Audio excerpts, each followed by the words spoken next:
வணக்கம். மேஷ ராசிக்கான ஆகஸ்ட் மாத பலன்கள் 2024. இந்த மாதம் பார்த்தீங்கன்னா 5 கிரகங்கள் வச்சு தான் நம்ம பலன் சொல்ல போகிறோம்.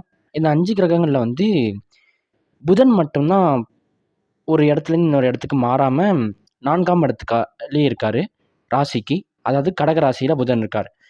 இவர் உங்களுக்கு நல்ல பொருளாதாரத்தையும் சௌபாக்கியத்தையும் சௌகரியத்தையும் படிப்பு சார்ந்த விஷயங்களில் வந்து முன்னேற்றத்தையும் பத்திரப்பதிவு சார்ந்த துறையில் வேலை செய்கிறவங்களுக்கு நல்ல ஒரு அதிர்ஷ்டத்தையும், புதன் சார்ந்த தொழில் பண்ணுறவங்களுக்கு அதாவது பிரிண்டிங் ப்ரெஸ்ஸு அது மாதிரி இதில் இருக்கவங்களுக்கு நல்ல ஒரு புதிய ஒப்பந்தங்கள், அது மூலமாக ஒரு பெரிய பணம் பெறுதல் போன்றவற்றை இந்த மாதம் நிகழ்த்த இருக்கிறார் புதன் பகவான்.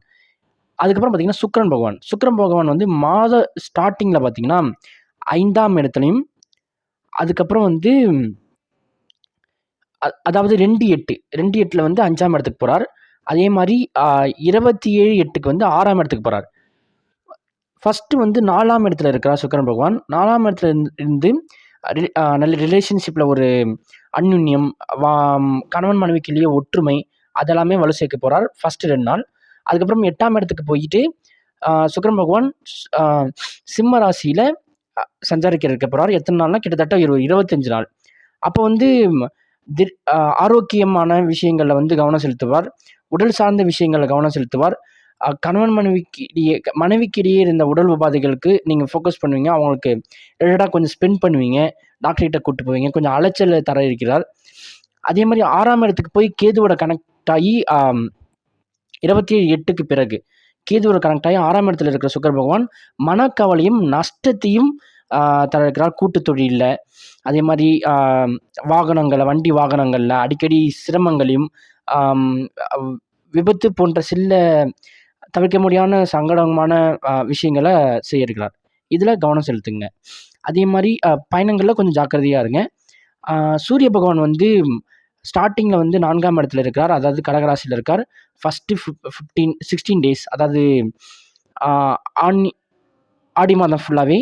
ஆகஸ்ட் வந்து 17க்கு அப்புறம் வந்து ஆவணி மாதம் பிறக்குது. அப்போ வந்து 5ஆம் இடத்துக்கு செல்கிறார் சூரிய பகவான். 4ல் இருக்கும்போது சூரியன் பகவான் உங்களுக்கு என்னென்ன நன்மை செய்கிறான்னு பார்த்தீங்கன்னா, பெருசாக நன்மை செய்யலை. நோய் சண்டை போன்றவற்றை அசுப நிகழ்ச்சி தான் செய்கிறாரு.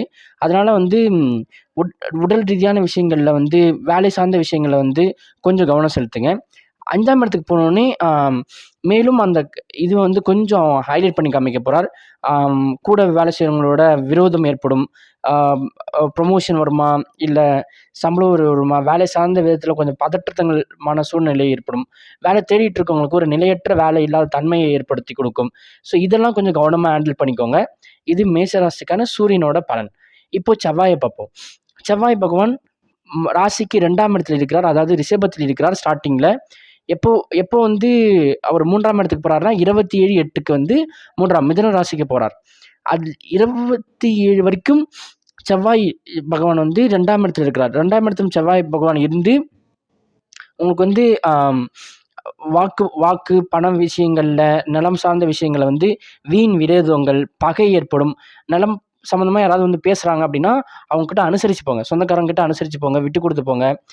கொஞ்சம் முன்ன பின்ன லேண்ட் டீல் பண்ணுறீங்கன்னா ஓகே சொல்லிட்டு போயிடுங்க. ரொம்பலாம் இது பண்ணி போகாதீங்க. அதே மாதிரி உடல் சார்ந்த விஷயங்களில் பிபி, ப்ரெஷரு இது மாதிரி இருக்குது, உங்களுக்கு ஆல்ரெடி இருக்குன்னா அதில் கொஞ்சம் கவனம் செலுத்தி உங்கள் மேலே கொஞ்சம் அக்கறை செலுத்தி டாக்டர்கிட்ட கன்சல்ட் பண்ணுங்கள். எதிர்மறையான எண்ணங்களை அவாய்ட் பண்ணுங்கள். கொஞ்சம் ஒரு நல்ல விதமான எண்ணங்களை வளர்த்துக்கோங்க.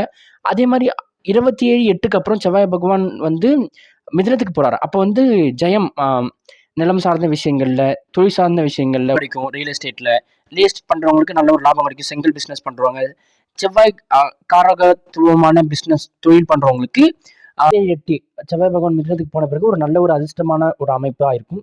ஜெயம், வெற்றி போன்ற அமைப்பாக இருக்கும். இது வந்து ஆகஸ்ட் மாத மேஷராசிக்கான பலன்கள். இந்த பலன்களில் சனி, ராகு, குரு, கேது போன்ற கிரகங்களோட பலன்களை நம்ம கவர் பண்ணலை. ஏன்னா அவங்க வந்து வருடாந்திர கிரகங்கள், வருடத்துக்கு ஒரு வாட்டி தான் பலனாக தருவாங்க. அவங்க பலன் ஆல்ரெடி நம்ம பார்த்துட்டோம். அவங்க நிலையாக அந்த இடத்துல இருந்து நம்மளுக்கு பலன் தர இருக்கிறாங்க. ஸோ இது மாதாந்திர பலன்களுக்கு இந்த கிரகங்களை வச்சு நம்ம பார்க்குறோம். மேலும்